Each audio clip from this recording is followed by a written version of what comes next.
மக்களே முக்கியமாக சந்தையில் வச்சு மீன் வீடியோ ஏன் எடுத்தேன்னு பார்த்தீங்கன்னா நம்ம அன்னை சகாயானே சூப்பராக நமக்கு வந்து வீட்டில் கூட இப்படியெல்லாம் கட் பண்ண மாட்டோம், அவ்வளோ அழகாக கட் பண்ணி தந்துடுவாங்க.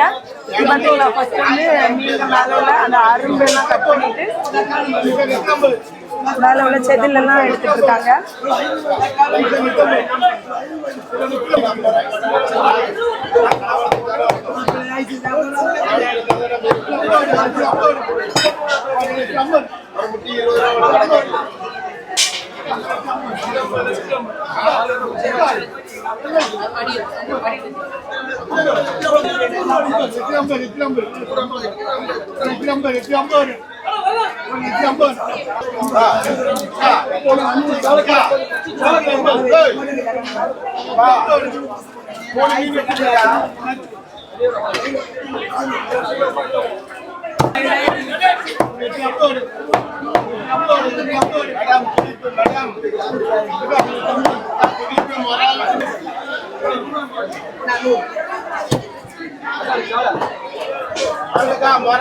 சகாய் அண்ணே எப்படி மீன் வெட்டியிருக்காங்க, அவங்க வெட்டினதுக்கு 100க்கு எத்தனை மார்க் கொடுக்கலாம்னு சொல்லிட்டு மறக்காம கமெண்ட்ல சொல்லுங்க. தேங்க்யூ சகாய் அண்ணா.